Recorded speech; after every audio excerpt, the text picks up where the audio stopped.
8816 ये हमारा नंबर है। आप हमें व्हाट्सअप कीजिए अपनी क्वेरी। कोई डाटा समझ में नहीं आ रहा है तो डाटा आप हमसे ले सकते हैं, मेल करवा सकते हैं। कोई स्टॉक पे आपको राय लेनी है तो आप हमें व्हाट्सअप कर सकते हैं, हम राय दे देंगे और कोशिश करेंगे कि आपको ज़्यादा से ज़्यादा प्रॉफिट हो। Happy trading and goodbye. Thank you very much. Hello friends, आज हम बात करने वाले हैं कुछ फाइनेंस कंपनीज की।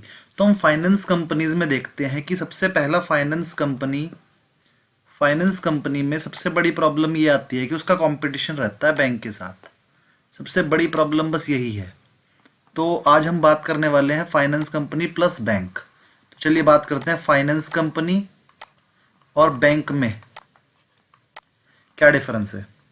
फाइनेंस कंपनी की अगर बात करें तो पहले सिर्फ बैंक हुआ करते थे, लेकिन बैंक जो है सबको सर्विस नहीं कर पाते थे। सभी को लोन दे देना, हर तरह की चीज कर देना, तो उन्हें लगा कि हमें और बैंक बनाने चाहिए। गवर्नमेंट को लगा, तो गवर्नमेंट ने कुछ नेशनलाइज बैंक बढ़ा दिए अपने और कुछ प्राइवेट बैंक बढ़ा दिए, और बैंक से कहा कि आप लोन भी दो और डिपॉजिट्स भी लो। डिपॉजिट लेने के लिए उनको रूल बनाया कि जिससे आप लोगों का डिपॉजिट सेफ रहे, तो आरबीआई ने रूल बनाया कि आपको अपने कैपिटल अपने हमारे पास रखनी पड़ेगी। तो सभी बैंक्स अपनी कैपिटल का कुछ पार्ट आरबीआई के पास रखते हैं एज अ सिक्योरिटी कि अगर वो डिफॉल्ट करें तो आपके डिपॉजिट के कुछ लिमिट तक के पैसे आरबीआई आपको दे देगा। कितना है ये है 50K, 50,000। अगर आप किसी एक बैंक में की एक ब्रांच में 50,000 तक की एफडी कराते हैं तो वो फुल्ली सिक्योर्ड है। लेकिन अगर 1 लाख की कराते हो और बैंक खत्म हो जाए तो 50,000 आरबीआई आपको दे देगा, बाकी नहीं देगा। हाँ, आप अलग अलग बैंक में 50,000 की एफडी करेंगे तो फुल्ली सिक्योर हो जाएगी वो। अब इस प्रॉब्लम की वजह से कि आपको एक बहुत बड़ी अमाउंट आरबीआई के पास सिक्योरिटी के तौर पे रखनी पड़ती थी, तो बैंक मीट आउट नहीं कर पाते थे अपनी कंडीशंस। तो आरबीआई ने सोचा कि क्यों ना मैं डिपॉजिट लेने को मना कर दूं। तो उसने फाइनेंस कंपनी को कहा कि आप लोन तो दे सकते हो, डिपॉजिट नहीं लेना। ऐसा करने से क्या होगा कि वो लोन तो देगी, डिपॉजिट नहीं लेगी। तो क्योंकि वो डिपॉजिट नहीं ले रही है तो उसे सिक्योरिटी भी देने की जरूरत नहीं पड़ेगी। बिल्कुल ठीक, लेकिन उसने भी अपनी कैपिटल का कुछ पार्ट आरबीआई के पास रखा हुआ है, क्योंकि वो आपका भले ही सिक्योरिटी डिपॉजिट तो नहीं ले रही, लेकिन लोन देने के लिए आपकी आइटम्स तो गिरवी अपने पास रख रही है, गोल्ड रख रही है, आपके पेपर्स रख रही है। तो अगर इन केस कोई प्रॉब्लम हो जाए तो आरबीआई आपको वहां पर भी सिक्योर करेगा। इसके लिए भी उन्होंने आरबीआई के पास कुछ पैसा रखना पड़ता है, लेकिन वो बैंक से कम होता है। और हर चीज में आरबीआई बैंक को थोड़ी ज्यादा सुविधाएं देगा और फाइनेंस कंपनीज को कम। लेकिन फाइनेंस कंपनीज की कॉस्ट ऑफ फंड्स भी कम होती है। कॉस्ट ऑफ फंड्स भी कम होती है इसलिए क्योंकि उसको मैनेजमेंट एक्सपेंस नहीं करने पड़ते, उसे डिपॉजिट करने के लिए स्टाफ नहीं बिठाना पड़ता, बहुत सारी सर्विसेज, बैंकिंग सर्विसेज नहीं देनी पड़ती। तो नेट कॉस्ट ऑफ फंड्स कम होती है, लेकिन प्रायोरिटी देखा जाए तो बैंक्स की कॉस्ट ऑफ फंड कम होती है और फाइनेंस कंपनीज की कॉस्ट थोड़ी ज़्यादा होती है, क्योंकि वो बैंक से ही लोन लिया करते हैं। लेकिन उनको क्योंकि डिपॉजिट नहीं करना, पेमेंट नहीं करनी, तो उनके स्टाफ के एक्सपेंसेस कम हो जाते हैं, जिस वजह से वो ज़्यादा वाली कॉस्ट ऑफ फंड में भी प्रॉफिटेबल हो जाते हैं। चलिए थोड़ा सा मुथूट फाइनेंस के बारे में समझते हैं। मुथूट फाइनेंस एक एनबीएफसी है। एनबीएफसी मतलब फाइनेंस कंपनी है, जो कि 90% उसका स्ट्रक्चर गोल्ड लोन का है। लेकिन वो गोल्ड लोन के अलावा व्हीकल लोन भी देती है, हाउसिंग लोन भी देती है, हाउस होम लोन, और आपको पर्सनल लोन भी देती है, और भी कई सारी तरीके के लोन देती है। वो ट्रक पे फाइनेंस भी करती है, क्रेडिट कार्ड भी बनाती है, इंश्योरेंस सर्विसेज भी देती है। इंश्योरेंस भी करा देती है आपका, नॉन लाइफ इंश्योरेंस, जैसे ट्रक का इंश्योरेंस कराना है, कार का इंश्योरेंस कराना है, ये भी करा देती है अलग अलग कंपनीज से पार्टनरशिप में। अपने कस्टमर्स को वो इंश्योरेंस की सुविधा भी देती है, जिससे कि उन्हें कमीशन इनकम होती है, और वो कमीशन इनकम मिलती है कंपनी को। उसके बाद आ जाते हैं, कंपनी 2007 में रजिस्टर्ड हुई और 2007 से लेकर 13 तक बहुत ज़्यादा तेज़ी से ग्रो हुई, क्योंकि नई नई आई थी। गोल्ड लोन पे ज़्यादा कोई ध्यान भी नहीं देता था, बैंक्स भी ध्यान नहीं देते थे, और हमारे देश में पहले गोल्ड को कभी गिरवी नहीं रखा जाता था। गोल्ड को गिरवी तभी रखा जाता था जब बिल्कुल इंसान को कहीं और से कुछ ना मिले, तो ही गोल्ड पे आता था वो। लेकिन 2007 से लेकर 2013 तक फाइनेंस कंपनियों ने कोशिश की और अपने कस्टमर को ये समझाने की कोशिश की कि गोल्ड पे लोन लेना सबसे ईजी है और सबसे सस्ता है। सस्ता भी है। Gold loan finance company 1% per month से लेके 1.5% से लेके और 2% तक, 3 तरह के रेट है उनके, एक 1%, एक 1.5%, एक 2%। बस 1 से 2% पर मंथ तक वो लोन दे देती है। लेकिन अगर आप इसमें 1% की बात करें तो ये सिर्फ 12% पर ईयर हुआ रिड्यूसिंग बैलेंस मेथड पे। अब रिड्यूसिंग में 12% का इंटरेस्ट रेट किसी भी लोन का नहीं है। होम लोन को छोड़ दीजिए, उसके अलावा कोई सा भी लोन 12% का नहीं है। बैंक के पास मिनिमम जो लोन शुरू हैं वो 14% से स्टार्ट है। अगर आप अपनी प्रॉपर्टी मॉर्गेज करके लोन लेते हैं तो बैंक आपको मिनिमम 14 से 15% रेट लेगा, जो कि 1.25% पड़ता है पर मंथ। और आपको गोल्ड लोन मिल जाता है सिर्फ 1% पे, 1.25% पे भी मिल जाता है। और 1.5 और 2 वाले वो वाले लोन है जहां पर आपको हाई वैल्यू मिलती है, इसलिए वहां पर इंटरेस्ट रेट ज़्यादा चार्ज होता है, 1.5% और 2%। यहाँ पर आपको अगर आप कोई और कंपनी किसी भी तरह का लोन लेंगे तो 14 से 15% से कम नहीं मिलता, प्लस प्रोसेसिंग फीस, प्लस 100 तरह के एक्सपेंसेस। मॉर्गेज करेंगे आपकी प्रॉपर्टी को और 100 तरह के कागज मांगेंगे। गोल्ड लोन लेकर नए आप जाएंगे, बिना कोई कागज के आपको गोल्ड लोन मिल जाएगा। तो क्या हुआ, 2007 से लेकर 2013 तक मुथूट फाइनेंस की रजिस्ट्रेशन हुआ 2007 में, और 2013 तक 6 से 7 साल में बहुत तेजी से ग्रो हुआ। कैसे हुआ? उन्होंने ब्रांच नेटवर्क कर लिया अपना 7.5 गुना 6 साल के अंदर अंदर। 551 ब्रांच से कंपनी शुरू हुई थी 2007 में, और वो 4082 ब्रांच तक चली गई 2013 में। उसके बाद इस पीरियड में उनका एयूएम भी 62% पर ईयर CAGR से ग्रोथ हुआ, जो कि 26,000 करोड़ पर पहुंच गया, जो कि सिर्फ 1420 करोड़ था पहले साल में 13 में। और 2007 में गोल्ड टनेज जो था वो 134 टन पर पहुंच गया, जो कि शुरुआत में बहुत कम था, सिर्फ 23 टन था शुरुआत में, वो 134 पर पहुंच गया। एज अ रिजल्ट अब आरबीआई ने गोल्ड लोन को प्रायोरिटी सेक्टर से हटा दिया। उसने पहले से प्रायोरिटी सेक्टर दिया था स्टेटस। प्रायोरिटी सेक्टर को जो पैसा चाहिए होता था वो थोड़े कम इंटरेस्ट रेट पे मिल जाता था। लेकिन अब जब गोल्ड लोन लोग लोन लेने लगे, शुरू में नहीं ले रहे थे, अब लेने लगे, तो 6 साल बाद आरबीआई ने कहा कि अब ये प्रायोरिटी सेक्टर में नहीं रहा गोल्ड फाइनेंशियर्स को। 2012 में ऐसा कर दिया था। And reduce loan to value ratio 60%। अब उन्होंने क्या कहा कि 100 रुपए की आइटम पे आपको गोल्ड लोन सिर्फ 60 रुपए का देना है।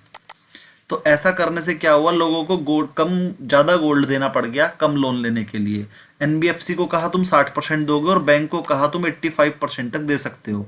This was later normalize to the previous limit in सितंबर 2013 में से वापस उसी लिमिट पे डाल दिया कि अब गोल्ड लोन चाहे बैंक दे चाहे एनबीएफसी दे, वो 85% 90% तक दे सकती है। तो जब आरबीआई ने इसको चेंज करके 60% कर दिया तो थोड़ी प्रॉब्लम हो गई थी गोल्ड कंपनीज को, लेकिन बाद में 2013 में से फिर से नॉर्मलाइज कर दिया गया। कंसोलिडेशन पीरियड रहा 13 से लेके 14 तक, क्योंकि तब क्या हुआ उसे समझते हैं। 13 से 14 के बीच में आपको पता है गोल्ड के रेट 50,000 लगाने के बाद वापस चले गए थे 31,000 पे। तो 13 to 14 तक गोल्ड के रेट 31 to 35 तक ही रहे, 31 to 35 के बीच में रहे। अब प्रॉब्लम ये हो गई थी कि जब 50 का रेट पहुंचा या 40 का रेट पहुंचा था, तो कंपनी ने इस 40 के रेट पे 85% फाइनेंसिंग करके लगभग 36,000 बंदे के हाथ में दे दिए। 40,000 का गोल्ड था, उन्होंने कहा चलो 10% अपने पास रोक के या 15% अपने पास रोक के 34,000 दे दिए, और रेट हो गया 31। तो बहुत सारे बंदों ने क्या किया, डिफॉल्ट करना स्टार्ट कर दिया कि अगर वो लोन की अमाउंट देंगे 34 देनी पड़ेगी, वरना 31 का ही रह गया गोल्ड, तो वो कहते थे गोल्ड ही बेच दो। तो कंपनी के एनपीए बढ़ गए। Due to sharp fall in gold prices and regulatory changes, gold AUM and tonnage reduced by 17% एंड 12% इन 14 में। 13 में 17% डिक्रीज हुआ और 14 में 12% और गिरा। एयूएम गिर गया। एयूएम मतलब कि जो उन्होंने गोल्ड पे लोन दे रखे थे, गोल्ड जो थे वो कम हो गए, गोल्ड लोन कम हो गए, मतलब कि एनपीए हुआ। बहुत सारे लोगों ने अपना लोन छुड़ा लिया या नहीं लिया दोबारा, क्योंकि जब वैल्यू कम हो जाती है तो पहले 10 ग्राम पे उन्हें 4,000 मिल रहे थे, अब वैल्यू कम हो गई, उसी 10 ग्राम पे अब कंपनी कह रही है हम 3,000 देंगे, क्योंकि गोल्ड का रेट ही 35,000 हो गया है। तो वो कहते हैं 3,000 हमें नहीं लेना, 4,000 हम ले लेंगे। तो 3,000 जब उन्हें मिलते थे वो नहीं लेते थे। इस वजह से भी थोड़ा सा गोल्ड लोन पे फर्क पड़ता है। यानी कि हम एक बात कह सकते हैं कि गोल्ड प्राइस का लोन पर क्या फर्क पड़ता है, अगर गोल्ड प्राइस इंक्रीज होगा तो गोल्ड लोन भी इंक्रीज होंगे, अगर डिक्रीज होगा गोल्ड प्राइस तो गोल्ड लोन भी डिक्रीज हो जाएंगे। अगर गोल्ड का प्राइस इंक्रीज होगा तो हमारे एनपीए, अगर प्राइस इंक्रीज होगा तो एनपीए हमारे डिक्रीज हो जाएंगे, क्योंकि अगर प्राइस ही बढ़ जाएगा तो कोई भी बंदा पैसा देने आ जाएगा उसे, क्योंकि प्राइस बढ़ गया। लेकिन अगर किसी वजह से प्राइस गिर गया तो एनपीए हमारे बढ़ जाएंगे। यानी कि गोल्ड का प्राइस बढ़ने से तो कंपनी को फायदा ही फायदा है, गोल्ड का प्राइस गिरने से फाइनेंस कंपनीज को नुकसान है। चलिए उसके बाद 14 से लेके अब तक क्या हुआ वो देखते हैं। 14 से लेके अब तक since 14 AUM growth has been 11%। 11% हर साल बढ़ रहा है और 40,000 करोड़ रुपए पे एयूएम पहुंच गया है 20 में। फिर 21,618 था जो कि 14 में, लगभग लगभग डबल हो गया है 6 साल में। Gold tonnage has grown at 7% per year, 118 ton से बढ़कर 176 टन हो गई। अब आप कह रहे हैं कि लोन तो डबल हो गए हैं, लेकिन ये टनेज डबल नहीं हुआ, 118 से 176 हुआ, 236 नहीं हुआ। तो आप समझिए कि जब गोल्ड का रेट बढ़ जाता है तो टन भले ही कम हो जाए लेकिन उनकी वैल्यू डबल ही है। टन भले ही कम है यहाँ पर लेकिन उनकी वैल्यू डबल ही है, यानी कि यहाँ पर भी गोल्ड भी डबल रखा हुआ है वैल्यू में, वैल्यू में गोल्ड डबल रखा हुआ है, इसीलिए लोन भी डबल हुए हैं।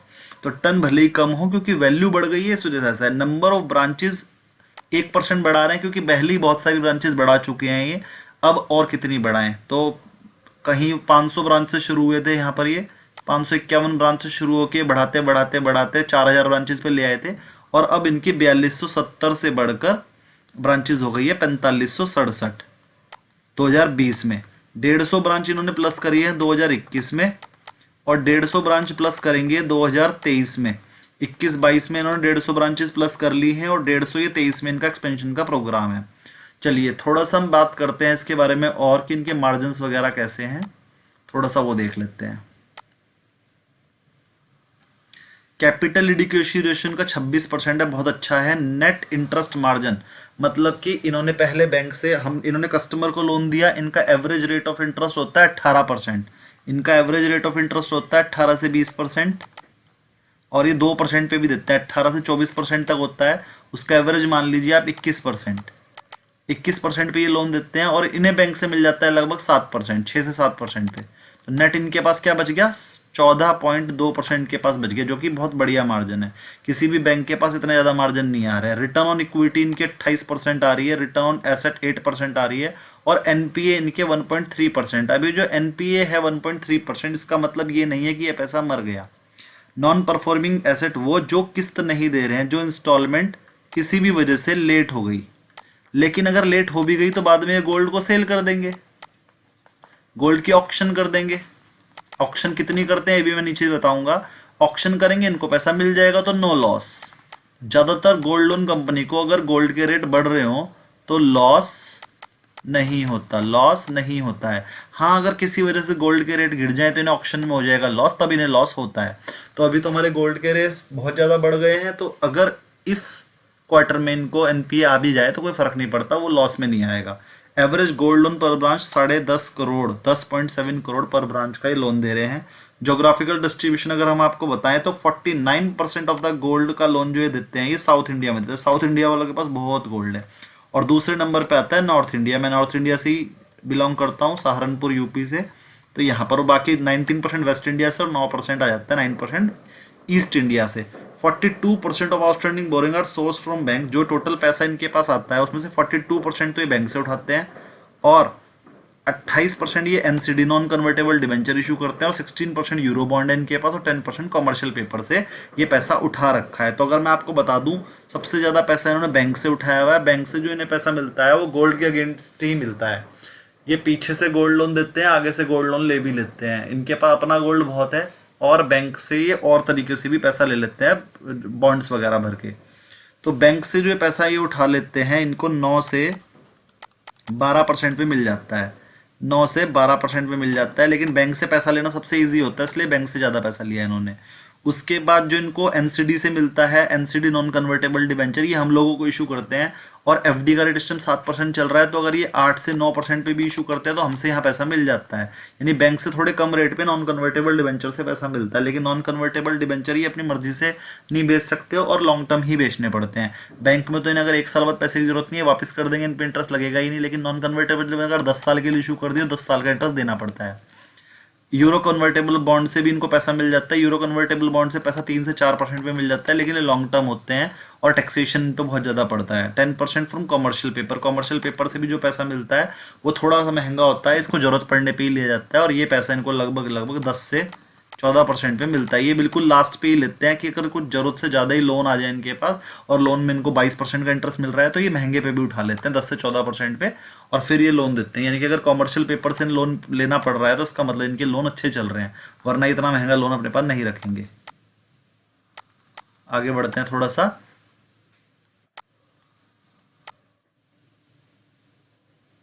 थोड़ी सी इनकी सब्सिडरीज के बारे में बात कर लेते हैं। एक इनकी सब्सिडरी का नाम है एशिया एसेट फाइनेंस, जिसमें 73% स्टेक रखते हैं, और ये रिटेल बिजनेस देती है फाइनेंसिंग में 40 ब्रांचें अक्रॉस श्रीलंका। श्रीलंका में काम करती है और लोन पोर्टफोलियो उसका 13,309 करोड़ का है, और उसमें 73% स्टेक रखते हैं।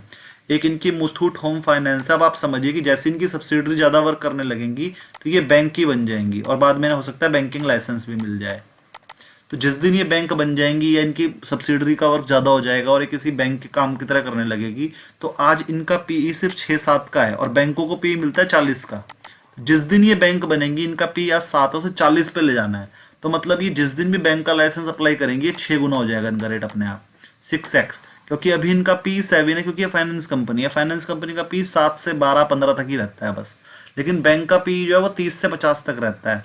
तो अगर 7 से सीधा 40 पे जाना है इन्हें, तो इन्हें 5-6 गुना हो जाएगा इनका रेट जिस दिन भी ये बैंक बनेगी। यानी कि अगर आप इन्हें लॉन्ग टर्म के लिए इनमें इन्वेस्ट कर दें, तो मेरे को लगता है कि 10 साल में ये बैंक के लायक हो जाएंगे। 10 साल बाद तो इनका रेट 7 गुना तो सिर्फ इसी वजह से हो जाएगा, इन्हें बैंक लाइसेंस मिलते ही हो जाएगा।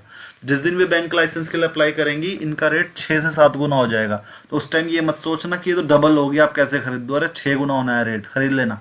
जिस दिन भी किसी फाइनेंस कंपनी बैंक लाइसेंस के लिए अप्लाई करे, है ना, या फिर short and medium bank, cooperative bank के लिए अप्लाई करे, या किसी भी तरीके से बैंक बनना चाहे, तो समझ लीजिए उसके रेट 3 गुना से 4 गुना होंगे। और अगर वो सीधे आरबीआई से बैंक लाइसेंस दे दे तो फिर वो 6 गुना तक रेट हो जाएगा। तो जब जिस दिन भी आपको ये समझ में आए कि ये बैंक के लिए अप्लाई कर रहे हो, उसी दिन इसमें खरीद लेना, चाहे 2 गुना हो जाए रेट, चाहे 3 गुना, आपने खरीदना है। मुथूट इंश्योरेंस ब्रोकर कंपनी एक इंश्योरेंस ब्रोकर के में भी है, और 258 करोड़ का प्रीमियम लिया है इन्होंने, और वहां से भी इन्हें 25 से 30 करोड़ की इनकम होती है हर साल। ब्लास्टर माइक्रो फाइनेंस 70% स्टेक है इसमें इनका, और वहां पर भी इनका 2886 करोड़ का बिजनेस हुआ है। और एनपीए देखिए कितना कम है, 0.67% एनपीए। बड़े से बड़े बैंक का भी इतना कम एनपीए नहीं होता है। ये बहुत बढ़िया तरीके से काम कर रहे हैं कि अगर आप यूनियन टेरिटरी में काम कर रहे हो और वहां पर आपका एनपीए इतना कम है, तो ये बहुत अच्छा है। तो ये भी आपको आगे वैल्यू दे पाएगा। मुथूट मनी भी इनकी एक होली सब्सिडरी है, वो व्हीकल फाइनेंस पे काम करती है, और उनका 421 करोड़ का पोर्टफोलियो। धीरे धीरे सब बढ़ेगी। कैपिटल इंक्रीज 25% है, और एनपीए इसमें 9.24% है। ग्रॉस एनपीए ये, ग्रॉस एनपीए का मतलब ये है कि जिन्होंने अभी लोन की किस्त नहीं दी लेकिन डिफॉल्ट नहीं किया, ऐसा नहीं है कि लंबा हो गया 3 महीने की किस्त लगातार नहीं दी, उसमें नेट एनपीए आ जाएगा। अभी सिर्फ 1 आधे महीने की किस्त रुकी हुई है तो एनपीए वो बोला होगा। और बहुत छोटा सा अभी बिजनेस है इनका 421 करोड़ का। जब ये बढ़ेगा तो यहाँ से वैल्यू निकलेगी। अभी इसके कुछ हो भी जाए तो उन्हें फर्क नहीं पड़ता। टोटल शेयर की वैल्यू में 93% वैल्यू तो इनकी कोर बिजनेस से आती है, गोल्ड लोन से, और बचे हुए 7% में सारी की सारी सब्सिडरीज आ जाती हैं। चलिए और थोड़ा सा समझते हैं इसके बारे में। असली चीज तो अब आएगी। अर्निंग, इस बार Q3 2023 की अर्निंग के बारे में बात कर लेते हैं। क्या हुआ, ग्रोथ आई है 4 to 6% की 23 में, and 10% on year two year 24 में एक्सपेक्टेड है हमें। ये इनके मैनेजमेंट ने बोला है कि 23 में ग्रोथ आ जाएगी 4 to 6% की, और 24 में आ जाएगी ग्रोथ 10% की। Double digit growth to return in next 3 to 4 quarter की। 1 साल रुक जाइए 24 तक, आपको डबल डिजिट ग्रोथ दिखेगी 10% या उससे ज्यादा।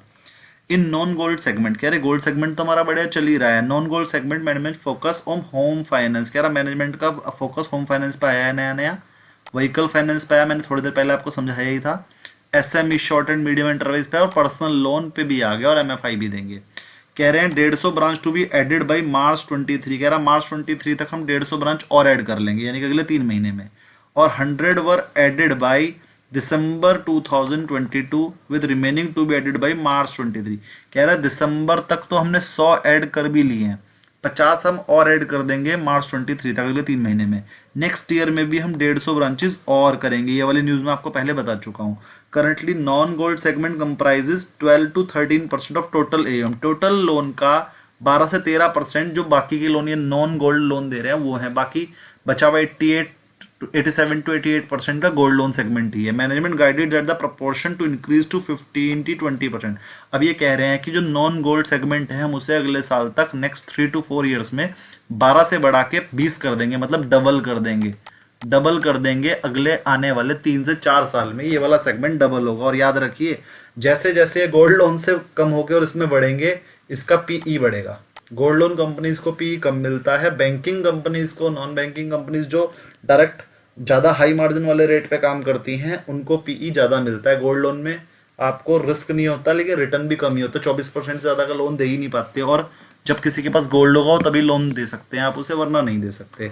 तो इस वजह से उसमें पीई कम मिलता है। तो जैसे जैसे इनका ये एयूएम ये वाला बढ़ेगा इसके पीई बढ़ेंगे, पीई बढ़ेंगे तो आपके शेयर का प्राइस बढ़ेगा। Incremental COF to increase to 8.5% level from the current 8.13, बहुत ही बढ़िया है। Auction for the quarter is 222 crore which is 0.4 of the total loan. अब देखिए इनका एनपीए मान लीजिए 2% हो, 3% हो, 4% हो, कोई फर्क नहीं पड़ता, लेकिन ऑक्शन सिर्फ 0.4 की है। 0.4 की है मतलब अगर 3% का एनपीए हुआ भी तो उसमें से 2.6% वालों ने तो पैसे दे दिए, 0.4 वालों ने नहीं दी, और उस 0.5 वालों से भी हमें लॉस नहीं हुआ, हमने उनका गोल्ड बेच दिया और पेनल्टी वेनल्टी सब लगा, लोगों के सब ले लिया उनके गोल्ड में से, कुछ बचा ही इन्होंने देने के लिए। अगर कुछ बचा तो उसे दे दिया, मतलब कंपनी ने यहाँ पर इंटरेस्ट तो लिया लिया, उससे पेनल्टी भी ली, सब कुछ लिया। एवरेज टिकट साइज जो ये लोन देते हैं वो 70,000 का आ रहा है कंपनी, यानी कि अच्छे बड़े ग्राहक है उनके पास जो 70,000 का लोन ले लेते हैं। कंपनी की मार्केट कैप 40 से 41,000 करोड़ की है। स्टॉक का पी सिर्फ 11.5 का है। आरओसी 14% की है, प्रीवियस की 15 थी। सेल्स ऑन मार्केट कैप 0.25 ही है। करंट प्राइस 1,14 है। बुक वैल्यू 480 है। आरओई बहुत बढ़िया है। Net profit margin on sale, बड़े से बड़े बैंक का नेट प्रॉफिट मार्जिन सेल भी 18% से ज़्यादा नहीं होता। अगर आप HDFC का चेक करेंगे उसका सबसे ज़्यादा है, HDFC बैंक का वो 18% है, बाकी सबका इससे कम ही है, 8% से लेके 20% के बीच में है सबका।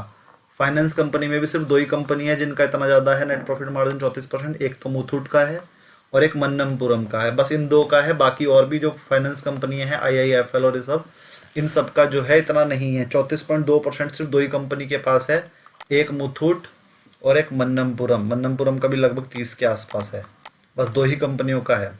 अगर मैं हाई की बात करूं तो 1448 का हाई है और 950 का लो है, और कंपनी 1000 के आसपास चल रही है, मतलब अपने 52 वीक लो के आसपास चल रही है।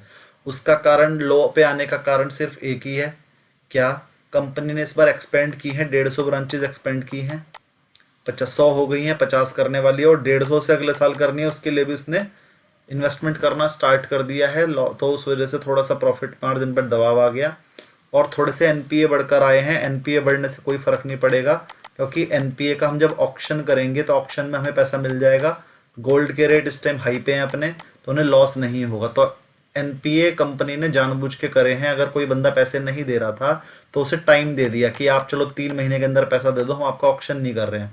उससे क्रेडिबिलिटी बढ़ेगी कस्टमर के सामने, कस्टमर खुश हो जाएगा, और कंपनी को भी पता है गोल्ड के रेट हाई है, हमें प्रॉफिट ही प्रॉफिट है। अगर वो अभी बेच देगी तो उसने 50 रुपए का लोन ले रखा है, गोल्ड 70 रुपए का रखा है, तो कंपनी कह रही है अगर हम ही बेचेंगे तो 20 रुपए उसके हाथ में देंगे और वो दुखी भी हो जाएगा कि मेरे 20 रुपए का गोल्ड अभी बचा हुआ था, फिर भी कंपनी रुकी नहीं।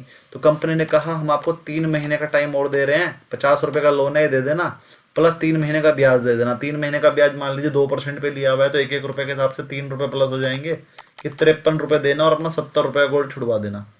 तो कंपनी ने 3 महीने का टाइम दे दिया, लेकिन क्योंकि उसने डिफॉल्ट किया है अपनी किस्त में तो वो एनपीए में काउंट हो गया। तो एनपीए बढ़ने से कंपनी को कोई लॉस नहीं है, क्योंकि गोल्ड के रेट अभी इतने बढ़े हुए हैं, कंपनी के पास मार्जिन है, इसलिए कंपनी उन्हें टाइम दे रही है, इसलिए एनपीए बढ़े हुए नजर आए हैं। बाकी एनपीए से हमें कोई टेंशन नहीं है। थोड़ा सा और बढ़ते हैं आगे। कंपनी की अगर बात करें नेट प्रॉफिट रेशो किसका कितना है वो देख लेते हैं। बजाज फाइनेंस का 27.86% है और बजाज फिनसर्व का 14% है। एसबीआई कार्ड का 18% है। ये बजाज होल्डिंग तो ये फेक है, कुछ नहीं है इसमें, सेल वेल है नहीं कुछ, ये गलत दिखा रहा है। चोलामंडलम का 21% है। श्रीराम फाइनेंस का 21% है। HDFC AMC, ये तो AMC वर्क है, इसका फाइनेंस कंपनी से कोई मतलब नहीं है, तो ये इसमें हम इसे काउंट नहीं करेंगे। मुथूट फाइनेंस का 34% है और मन्नमपुरम का इसमें लिखा नहीं है, लेकिन वो 30% के आसपास है मन्नमपुरम का। तो इस टाइम सबसे बेस्ट फाइनेंस कंपनी 2 ही हैं, एक तो आपकी मुथूट फाइनेंस और एक मन्नमपुरम फाइनेंस। लेकिन मुथूट फाइनेंस का क्या है, रेट भी कम है। रेट की अगर बात करें, इसका पी सिर्फ 11.53 पे चल रहा है। और अगर हम बाकी किसी की बात करें जिसका नेट प्रॉफिट रेशो बढ़िया हो प्लस पी कम हो, ऐसी कोई कंपनी नहीं है। देखिए नेट प्रॉफिट रेशो अच्छे की बात करें तो बजाज फाइनेंस का बढ़िया है, लेकिन उसका पी पहले ही 36 है। अगर नेट प्रॉफिट रेशो 27 है तो पी भी लगभग 25-27 के आसपास होना चाहिए, लेकिन ये पहले ही महंगा है, 36 के आसपास है, तो ये बेकार है। अच्छा, उसके बाद अगर हम बढ़िया बात करें तो चोलामंडलम का नेट प्रॉफिट रेशो 21% है, तो 20 के आसपास पी होना चाहिए था, लेकिन ये पहले ही महंगा है। श्रीराम फाइनेंस देखिए 21 के आसपास है, तो 21 के आसपास तो 20 के आसपास पी होना चाहिए था। श्रीराम फाइनेंस भी आप ले सकते हैं, अच्छी कंपनी है, ठीक है। और उसके बाद मुथूट ले सकते हैं और मन्नमपुरम ले सकते हैं। तो इन तीनों में बेस्ट कौन, अब हम तीन में बेस्ट देखेंगे कौन कौन। या तो श्रीराम फाइनेंस लेनी है हमें, या मुथूट लेनी है, या मन्नमपुरम लेनी है। तो हमने क्या किया, नेट प्रॉफिट रेशियो को उसके पीई से डिवाइड कर दिया, तो हमें पता लग गया कि पीई के हिसाब से और नेट प्रॉफिट रेशियो के हिसाब से कंपनी कौन सी महंगी है और कौन सी सस्ती। तो जिसकी जितनी ज़्यादा वैल्यू आएगी उतनी बढ़िया। तो हमने देखा सबसे ज़्यादा वैल्यू किसकी आई, 2.41 आई है श्रीराम फाइनेंस की। और उसके बाद अगर हम इसकी देखें 2.96 आई है मुथूट की। और जब मन्नमपुरम की करोगे उसका पी थोड़ा सा ज़्यादा है, तो वो आएगी आपकी 2.7। तो तीनों में देखा जाए तो बेस्ट मुथूट फाइनेंस है, इसीलिए हमने रिसर्च इस पर स्टार्ट किया आज। बाकी दो कंपनीज अगर आप और कहेंगे जो हमें पसंद है फाइनेंस में, तो हम श्रीराम फाइनेंस और मन्नमपुरम फाइनेंस हमें पसंद है। मन्नमपुरम फाइनेंस और मुथूट फाइनेंस तो बिल्कुल सेम है। श्रीराम फाइनेंस में क्या है कि वो ज़्यादातर अनसिक्योर्ड लोन करती है, थोड़ा सा रिस्क वहाँ पर ये रहता है कि वो अनएजुकेटेड लोगों को ही लोन देती है, ट्रक वालों को लोन देती है ज़्यादातर, और वहाँ पर इंटरेस्ट रेट भी हाई चार्ज करती है, और थोड़ा सा उसको जो है इंश्योरेंस कमीशन भी वहाँ से मिल जाता है, लेकिन वहाँ पर एनपीए थोड़े ज़्यादा आ रहे हैं, तो इस वजह से हम थोड़ा सा इसे डिसलाइक कर रहे हैं। बाकी वैसे वैल्यूएशन के हिसाब से ठीक है, लेकिन श्रीराम फाइनेंस जल्दी ही ऐसा हो सकता है कि उसका जो श्रीराम फाइनेंस का, चलो थोड़ी सी चीज़ और देख लेते हैं। श्रीराम फाइनेंस का अगर आप मार्केट कैप, सेल्स अपन मार्केट कैप देखते हैं, सेल्स देखते हैं लास्ट क्वार्टर की, तो श्रीराम फाइनेंस की 7800 करोड़ की है, मुथूट फाइनेंस की 2600 करोड़ की है सिर्फ। और अगर मन्नमपुरम की देखोगे तो उसकी तो और भी कम है, वो 1600 करोड़ के आसपास ही है। तो बड़ी कंपनी के हिसाब से देखा जाए तो फाइनेंस कंपनी श्रीराम फाइनेंस बड़ी कंपनी है, और बड़ी कंपनी ही जो कैपिटल एडिक्विटी रेशियो जो आरबीआई के पास सिक्योरिटी रखनी पड़ती है वो एकदम से कर देगी। यानी कि बैंकिंग का लाइसेंस लेने के लिए श्रीराम फाइनेंस सबसे पहले आगे आएगी, मुथूट और इससे पहले। तो श्रीराम फाइनेंस हमें इस वजह से भी पसंद आ जाती है कि ऐसा हो सकता है कि वो आने वाले 2-4 साल में ही बैंक का लाइसेंस अप्लाई कर दे, और मुथूट को ये काम करने में कम से कम 10 साल लग जाएंगे, क्योंकि उसके लिए कुछ रूल्स ये भी होते हैं कि इतने 1000 करोड़ की उन्हें पहले से एयूम चाहिए होता है, तो वो सब कंडीशंस भी होती है, तब जाके बैंकिंग लाइसेंस मिलता है, ऐसे एकदम से नहीं मिल जाता। चलिए खैर, तो हमने देखा कि अभी हमारे रेट के हिसाब से भी मुथूट फाइनेंस बेस्ट है इस टाइम, क्योंकि वो 2.96 दिखा रही है, वो यहाँ से 3 गुना हो सकती है, अपनी वैल्यू इस तरह से दिखा रही है कि वो यहाँ से 3 गुना हो सकती है अगर वो थोड़ा सा अपना पोर्टफोलियो में नॉन गोल्ड सेगमेंट बढ़ा दे। थोड़ा सा आगे चलते हैं इसी तरह से, थोड़ा सा और बताते हैं इसके बारे में। ये कंपनी के इस बार के प्रॉफिट हैं, दिसंबर 2022 का प्रॉफिट कंपनी ने डिक्लेयर करा था, जरा देखते हैं। इंक्रीजिंग है, कंपनी की सेल इंक्रीजिंग है हर बार, 2300 से 2400, 2400 से 2500, 2500 27, 28, फिर 28, 28, और फिर ऐसे करते करते करते यहाँ पर 2660 आ गई सेल। सेल 2660 आई, बीच में प्रॉफिट तभी गिरा था जब बीच में गोल्ड के रेट कम हुए थे, 2021-22 में गोल्ड के रेट कम हुए थे, तब से सेल गिरी थी। अब धीरे धीरे धीरे धीरे सेल बढ़ रही है, तो हर क्वार्टर में सेल बढ़ी है। उसके बाद एक्सपेंस की बात करते हैं और फिर नीचे नेट प्रॉफिट की बात करते हैं। नेट प्रॉफिट हर बार बढ़ा है, 21-22 के बाद से नेट प्रॉफिट इंक्रीजिंग स्केल में है। ऑपरेटिंग प्रॉफिट मार्जिन को हम नहीं देखेंगे क्योंकि ये फाइनेंस कंपनी है, इसमें नेट ऑपरेटिंग मार्जिन देखेंगे हम, इंटरेस्ट देने के बाद जो आता है। इंटरेस्ट ये रहा, इंटरेस्ट देने के बाद और डेप्रिसिएशन देने के बाद ये वाला प्रॉफिट आया। अगर हम इसे सेल पे कैलकुलेट करें तो आप जरा देखिए, 2600 की सेल पे 1200 का प्रॉफिट ले रहा है, लगभग लगभग 48% के प्रॉफिट है। बड़े से बड़े बैंक का जो प्रॉफिट है वो 18-20% है, इससे ज़्यादा नहीं है।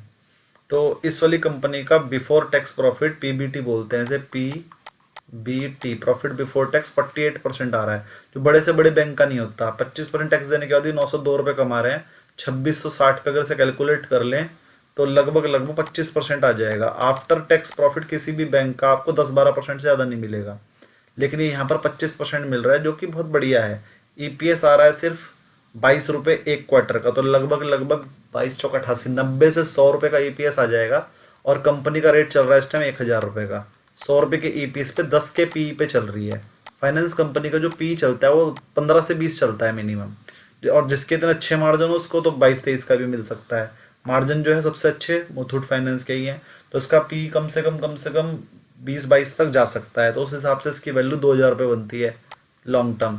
थोड़े से इसके एनपीए सुधर जाए, थोड़ी सी एयूएम बढ़ा ले, और थोड़ा सा प्रॉफिट जो डी ग्रोथ पे आ गया था, जो ये वाले 2700-2800 के प्रॉफिट आए थे, ये इतने आ जाने शुरू हो जाए, अभी 2660 के हैं, ये 2800 हो जाएंगे अगले 1 साल में, तब तक इसका जो है पीई बढ़ जाएगा। पीई बढ़ जाएगा तो इसके री रेटिंग होगी और इसका रेट आएगा।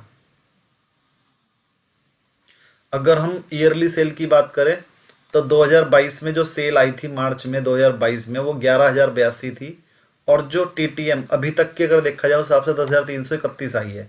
देखते हैं अगले 3 महीने में क्या होगा, और उस हिसाब से इसका ईपीएस जो अभी आ रहा है 88 का एक्सपेक्टेड है, जो लास्ट ईयर 98 था। तो 98 के हिसाब से इसकी जो वैल्यू गई थी वो 1500 रुपये के हिसाब से गई थी। जब ये 98 का पीई लाई थी कंपनी, तो इसकी वैल्यू 1500 हो गई थी, मतलब 15 से 16 का पी इस कंपनी को मिला था। तो अगर इस बार इसकी 90 रुपीज़ का पी भी आता है तो और 15 का पी भी मिलता है, तो 19 to 15 1350 का टारगेट तो इसका वैसे भी बन जाएगा। तो अगर 90 रुपीज़ का पी जो कि दे ही रही है, 90 रुपीज़ का पी भी बनता है इस मार्च में, तो 1350 का टारगेट बन जाएगा। हमें लगता है इसका पीई जो है 100 रुपये के आसपास बनेगा इस मार्च में, तो उस हिसाब से 1500 का टारगेट तो मिनिमम, वैसे तो 16 का पीई मिलता है, लेकिन 15 का पीई भी मानकर चलें तो 100 गुना 1500 रुपये का टारगेट इसका बन जाएगा। मार्च में इसका रिजल्ट आएगा, अप्रैल में मार्च वाला, तब तक। अब थोड़ा सा प्रमोटर होल्डिंग की बात कर लेते हैं। प्रमोटर होल्डिंग जब कंपनी पहले से, जब से रजिस्ट्रेशन हुआ है कंपनी का 2007 से, 73.43 थी, और आज तक 73.43 ही है। ये जो थोड़ा बहुत चेंज आपको दिख रहा है ये ईएसओपी की वजह से दिखता है। मैंने आपको बताया था, अगर कंपनी के 100 में से 74 शेयर अपने पास थे, अब कंपनी ने 10 शेयर अपने एम्प्लॉयज़ को और इशू कर दिए, तो अब कितने हो गए 110, और उसमें से 74 अगर कंपनी के पास होंगे, तो जब यहाँ पर तो परसेंटेज 74 थी, यहाँ पर 72 पॉइंट समथिंग हो जाएगी। लेकिन कंपनी के प्रमोटर ने अपनी शेयर होल्डिंग नहीं बदली, पहले भी 74 थे, अब भी 74 है, तो ये इस वजह से थोड़ा सा चेंज हो रहा है। बाकी ये प्रमोटर के शेयर उतने के उतने ही हैं। एफआईआईज ने अपनी शेयर होल्डिंग पिछले क्वार्टर से अगर देखें तो 9.93 से उठा के 10 पे कर दी है। डीआईएस की अगर बात करें तो 11.676 से उठा के 12% कर दी है। तो एफआईआई डीआई भी खरीद रहे हैं, दिसंबर में उन्होंने खरीदा है। लेटेस्ट अगर हम बात करें तो उन्होंने बाय किया है, मतलब उन्हें रिजल्ट जो है अच्छे लग रहे थे। थोड़ा सा और आगे चलते हैं।